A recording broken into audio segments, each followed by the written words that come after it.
Hello student, हम class 10th का chapter 1 real number start कर रहे हैं आज। सबसे पहले हमें पता होना चाहिए, देखो चैप्टर का नाम ही रियल नंबर है, तो हमें पता होना चाहिए कि रियल नंबर की फैमिली में आपके क्या क्या आते हैं। रियल नंबर की फैमिली में आपके आते हैं natural number, whole number, integers, rational number, irrational number. कौन कौन से मैंने बताया? नेचुरल, होल, इंटीजर्स, रैशनल और इरेशनल नंबर। नेचुरल नंबर आपके कौन कौन से होते हैं, कहाँ से स्टार्ट होते हैं? 1 से स्टार्ट होते हैं, 2 और इन्फिनिटी तक जाते हैं। और आपके होल नंबर कहाँ से स्टार्ट होते हैं? 0 से स्टार्ट होते हैं और 1 2 इन्फिनिटी तक जाते हैं। इंटीजर्स में आपके नेगेटिव नंबर 0 और पॉजिटिव नंबर दोनों इंक्लूड होते हैं, यानी कि माइनस इन्फिनिटी तक जाते हैं और प्लस इन्फिनिटी तक जाते हैं। इरेशनल नंबर में आपके ऐसे नंबर होते हैं जो कि रूट की फॉर्म में होते हैं और रूट की फॉर्म से निकल नहीं पाते। जैसे फॉर एग्जांपल मैंने लिया √2। √2 क्या है? रूट से बाहर नहीं निकल पाएगा, तो ये एक आपका इरेशनल नंबर है। हम 1.1 एक्सरसाइज करने से पहले एग्जाम्पल्स में कुछ थ्योरम है वो करेंगे। सबसे पहले थ्योरम आती है आपकी the fundamental theorem of arithmetic. Fundamental theorem of arithmetic क्या कहती है? ये कि हर एक कंपोजिट नंबर को उसके प्राइम फैक्टर के प्रोडक्ट के फॉर्म में हम लिख सकते हैं। मतलब सबसे पहले आपको पता होना चाहिए कि कंपोजिट नंबर क्या होता है। कंपोजिट नंबर क्या होता है आपके? जिसके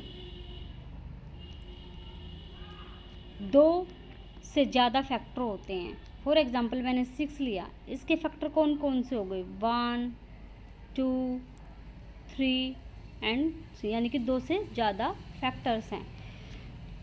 तो ये आपका क्या हो गया? एक कंपोजिट नंबर हो गया। तो इसने बोला है कि हम कंपोजिट नंबर मैंने ले लिया 6। क्या लिया मैंने? 6 लिया को उसके प्राइम फैक्टर का मतलब क्या है? एक तरह से एलसीएम का ही दूसरा नाम क्या है? Prime factor. जब हम इसका एलसीएम लेंगे, जो हम छोटी क्लास में सीख के आए हुए हैं, ठीक है, क्या कह रहा है ये? प्राइम फैक्टर के प्रोडक्ट के फॉर्म में, यानी कि जो प्राइम फैक्टर जो ये हुए हमारे, इनके प्रोडक्ट के फॉर्म में, यानी कि 2 × 3 × 1 के फॉर्म में लिख सकते हैं। और इनका ऑर्डर आपका कुछ भी हो सकता है, ये कोई भी रोल प्ले नहीं कर सकता। मतलब ऑर्डर का मतलब इसको हम 3 × 2 × 1 भी लिख सकते हैं, 1 × 2 × 3 भी लिख सकते हैं, ये मैटर नहीं करता। कि दोबारा से मैं बता देती हूँ क्या कहती है ये फंडामेंटल थ्योरम अर्थमेटिक क्या कहती है? कि हर एक कंपोजिट नंबर को उसके प्राइम फैक्टर के प्रोडक्ट के फॉर्म में लिख सकते हैं। कि हर एक कंपोजिट नंबर को उसके प्राइम फैक्टर के प्रोडक्ट में हम लिख सकते हैं। हमें पता चल गया कंपोजिट नंबर क्या होते हैं, प्राइम फैक्टर करना पता चल गया कि कैसे करते हैं, कि एलसीएम का ही दूसरा नाम है और उसके प्रोडक्ट के फॉर्म में लिख सकते हैं। फैक्टर का भी आई होप आपको पता होगा, लेकिन मैं बता सकती हूँ फैक्टर्स वो होते हैं जो किसी नंबर को कम्प्लीटली डिविजिबल कर पाए, यानी कम्प्लीटली डिवाइड कर पाए, वो आपके क्या होते हैं? फैक्टर्स होते हैं। अब हम जो बुकीज लैंग्वेज है उसको पढ़ते हैं, वो क्या कह रही है कि क्या कहती है बुकीज लैंग्वेज?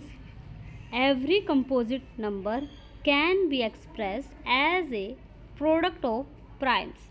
कि हर एक कंपोजिट नंबर को हम उसके प्रोडक्ट कैसे एक्सप्रेस करते हैं? प्रोडक्ट ऑफ ए प्राइम से, जो हमने प्राइम्स किए उनका प्रोडक्ट के फॉर्म में लिख सकते हैं। एंड दिस फैक्टराइजेशन, जो हमने फैक्टर किया है वो यूनिक होता है।